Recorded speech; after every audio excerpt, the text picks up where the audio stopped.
Hi all. So now in this session we are going to actually go and start with how to bring those textures. We already did that in the orthographic drawings. We are going to focus on the scale of the texture, so we don't want to overscale those things or underscale those. So stones need to be at the size of the stones when you are building up or applying them to the project of the image itself. So patterns are very important. The scale of those patterns, the orientation of those patterns are very important, and that's what we are going to apply here. Especially when you go into the 3D, when you jump into the 3D, you need to actually adjust the perspective as well and understand where's the perspective of those patterns and how do you want those be communicated. And this is what this tutorial is about. All right, let's start. So this tutorial is focusing on applying textures to your white renders that were extracted from Rhino. So we have two samples here that we are going to be applied along with this masonry and these wood textures, and in order to get an effect a realistic effect or evocative effect, not realistic, but evocative effect applied to these placeholders that are at the moment white renders as well. So the main features here I'm going to get on both these models, these white models. I'm going to apply a plank texture, a wood plank texture to the rooftop, so to this area and this area. And I'm going to also apply a masonry texture for the walls. So these are the two elements that you can download from the web. Also focusing on downloading textures, there's obviously websites, and that could be the source of your resources. But once you are Googling these textures, the main key element here again is having a large file, not an extra large, otherwise your file will be very, very big and perhaps it doesn't need that much resolution, but getting this tool on at least a large file. Otherwise you might get small sized, if you put any size, this for example would come as a pixelated image, as you can see here, and that will give you a very bad effect. Once it's printed, it's even more obvious. So what you need to go on the tools, size, large, and then it will start giving again high resolution images, as you can see when you hover them. Another thing, in order to search for textures, would be whatever you search, whatever type of material search, the key elements here is seamless. What you want to create is that a texture that you cannot perceive the edges, that if you intend to use more than one, you don't need to perceive the edges between this edge and the other. So basically that image effect, mirror effect, is going to disappear. So in this case I googled masonry texture seamless, and I downloaded that one, this one, the old medieval one.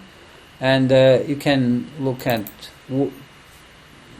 wood planks texture seamless, and you get the same thing, and you can download any of the above.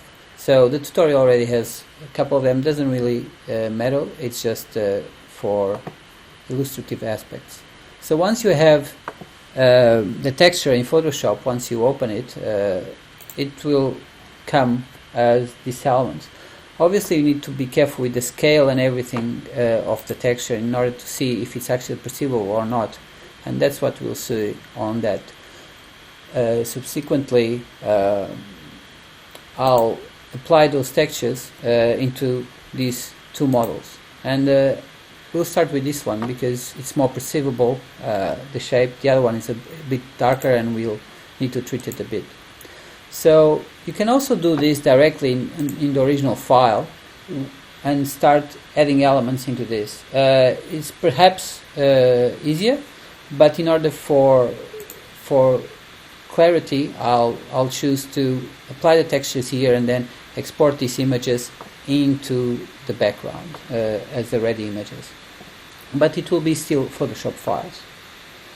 So once you get the texture, whatever it might be, in this case I'm starting with this, you select the whole texture and Ctrl C, Ctrl V, it will pop up again, creates a new layer.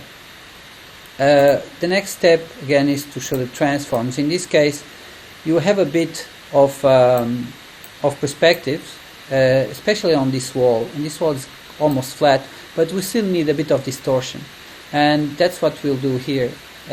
Also the scale of the texture is important, so we'll need to go with the transform and start manipulating it to the right scale. In this case I think I can perhaps use only one texture, but if you prefer not to and prefer to have smaller elements, you can actually use two textures, and this is where the seamless element becomes handy, because once you copy these, you can duplicate this one, duplicate layer, and once you move that second layer, you don't understand where one finishes the other. This is the advantage of using the seamless texture. So we'll start with this layer, and for both of them I'll select both of them and start lowering down the transparency, because I need to cut off everything else, and that's basically the technique. You mask, the cutoff is masking wherever the layer is going to show up or not going to show up. And in this case we are going to start cutting under the roof on this, and then you need to do the same thing for the second texture. So for cutting off, generally can be the lasso tool, and that will start generating this kind of lines that will basically create the limit on what can be perceived as a texture. And if I create here now, I selected that area, and if I create here on I just need to create on this layer because it's the one on the left, and there's this button here which add layer mask. Basically it masks that texture into this specific element. Obviously there's a bit of adjustments that needs to be done, and I'll redo it again, and so you can deselect by going here, or there's also Apple D or Control D in Windows, but basically try to be as accurate as you can, and start selecting and in order to create that masking element.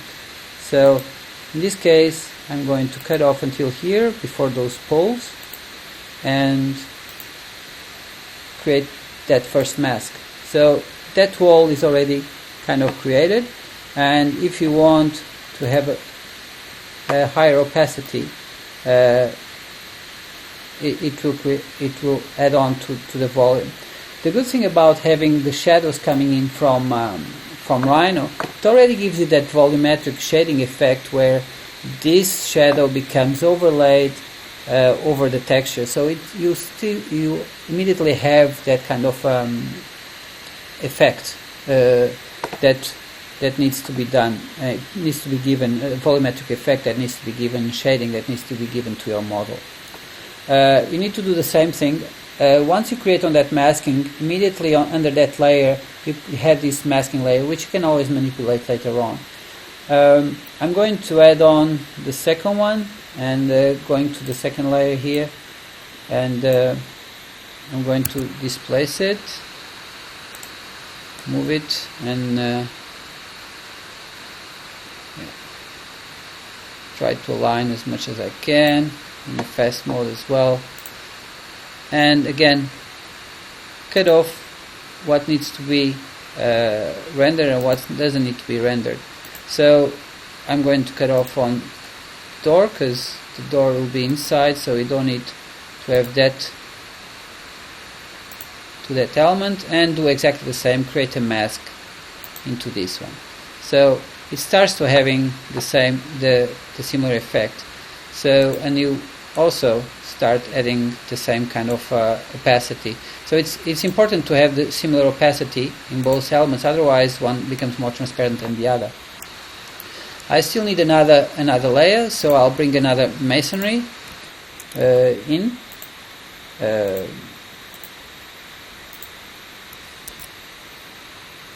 And again, with this one, the show transforms, I'll make it small. Please press Shift in order to scale it proportionally.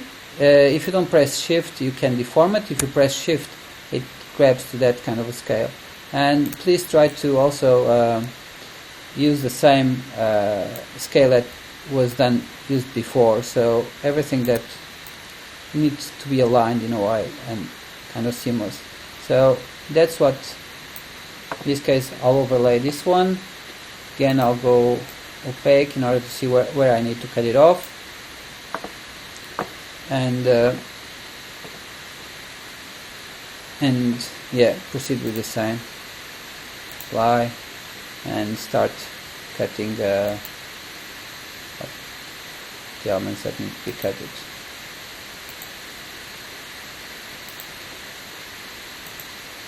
The same thing, I'll apply a mask layer and put, I think it was around 57 in order to apply this layer. So in this wall is almost frontal, so it's not really important that you actually have some distortion. But on this one, so you can clearly see the perspective going backwards. So once you bring again a new layer, a new texture, you need to be aware of that element. So I brought another one, another layer for my model, and you can use maybe only one. Again, it depends on the scale of the material. So don't make the stones too large or too small, and there needs to be a reasonable amount of reality involved. So the same thing, keep the scale of your elements aligned, because that will be crucial once you are going to start folding the wall, so bending this kind of wall, right? So this is where it's going to go in, and parallel to the cutting element, and before that we can start immediately distorting this element. In that case, in order to distort this texture for the perspective, you go to Image, to Edit, Transform, and Distort. So that will allow you, again, on the same points, starting distorting and align it towards the same perspective that actually the wall is aligned with. And you can bring it smaller, bigger, and again, you need to be aware of what kind of a perspective am I creating, how many walls, how many bricks do I need to put in. So obviously it needs to be there needs to be a certain understanding of how to create perspectives. This might be too small, let's see. Actually it's kind of okay, so I'll just place it there, and again the opacity is going to be 57, and yeah, apply. So you start having some sort of texture applied to the whole walls, and the same thing is going to be now applied into a new into the wood texture. So the wood texture, I'm going to apply it here on these boards, and again it's the same procedure. You get the wood texture. You can Control C, or you can drag and drop it from within the file directly. Drag and drop it here, and it appears. Here, be careful. The layers again.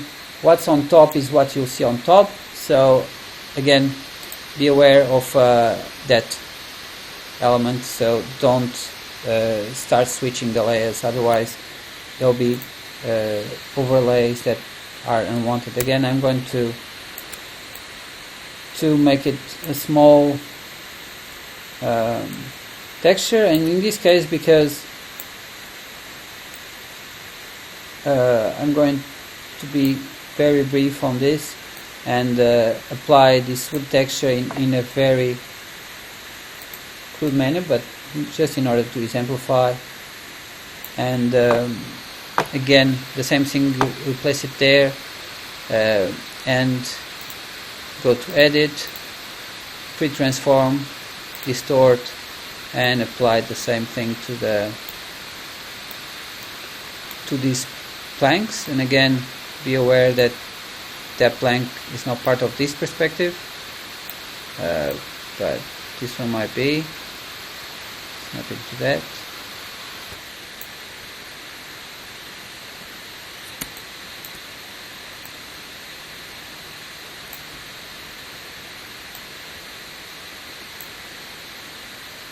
So yeah, so this is one. Apply, and I can actually use this one and duplicate this layer, duplicate layer to copy another one. Okay, and move it and actually adapt it to this one. Again, the same thing, transform. And again, there are many ways of doing these, and even more automated. Edit, transform, not the perspective one, the distort one.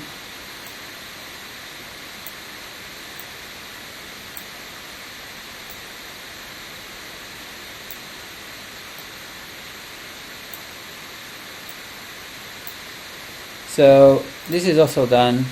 I'll apply, and also I'll need texture for these frontal faces of these planks. So the same thing, I'll bring another one from here, Control C, Control V, press OK. Again, you select this, should transform, press Shift.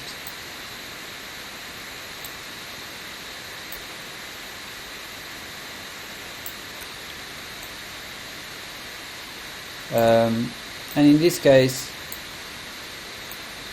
let's try to use just one plank and see if we can actually format and then mask it only with one texture. Distort, so this one goes there. And now we'll try to create, apply, and start controlling this element and extract this face that you actually don't need.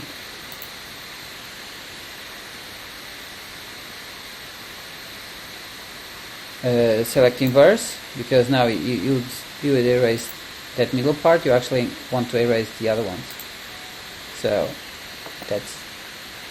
it's done. So lastly, also I'm going to use the same thing for the top, for that front part of my roof. So I go again using the same one,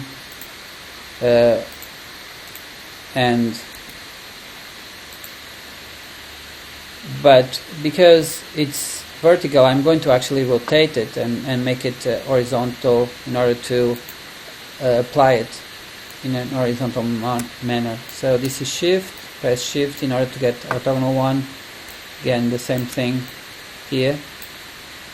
You can choose to select one or two. In this case, maybe it would be better to use, there's going to be the need for two because of this perspective obviously, and I think that will be more than enough to get that element. Again, you can choose and distort in order to, because it might be perceptible on that kind of angle. So you go edit, transform, perspective, distort,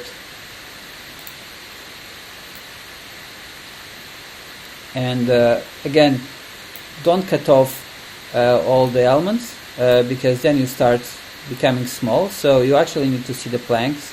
So I'm not going to make it smaller. I'm going to actually align it here and let the plank be kind of obvious on that element. Please note that there's a one element here, and that part of the roof goes backwards. So we need to create texture for both elements.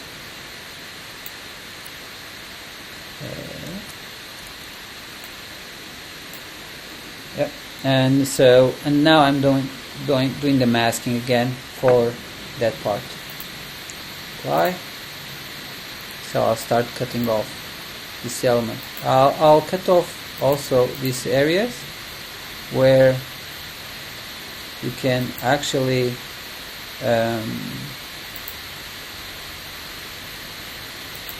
perceive the under part of the roof.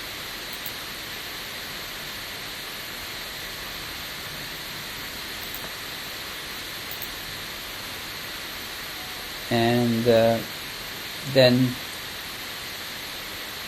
go and cut off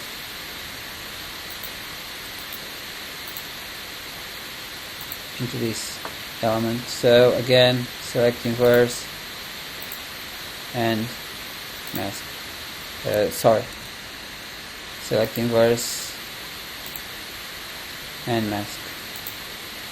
So you start getting the idea, and the other one I won't duplicate because otherwise it will bring with the same mask and everything. But again, you go here or drag and drop again,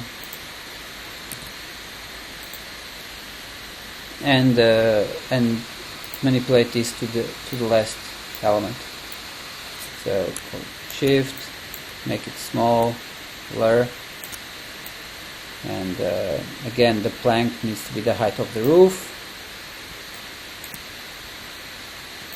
and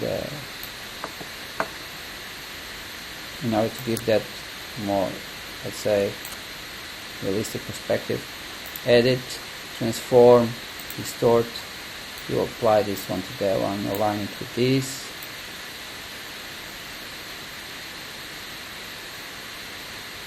That element there. And again, be aware of the size of the planks, and once, if you want them to be aligned again, put it aligned again with the perspective. This one there.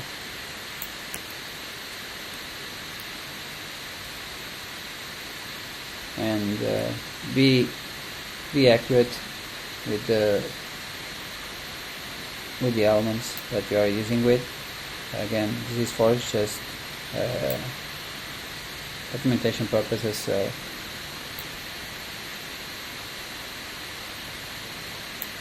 yep.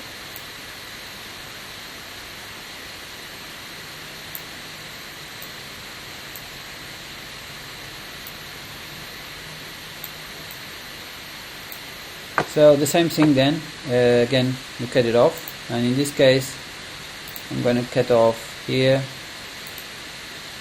and use it and use the mask, and then you get all this,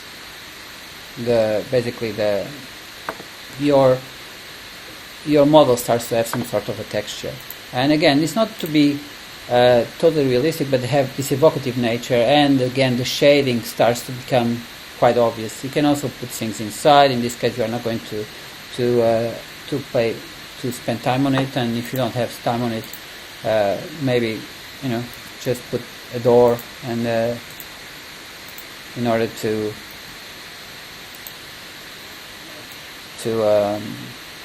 create that kind of more evocative nature or realism, and don't leave things blank while the other ones are actually existing the same. So and in this case again we'll create the door here.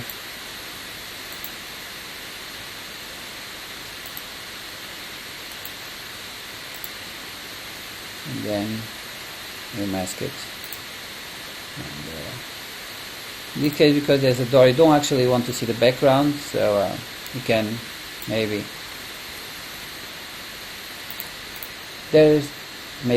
become a little bit more obvious. Also, if you want to try and take a bit of color, you can actually go here on the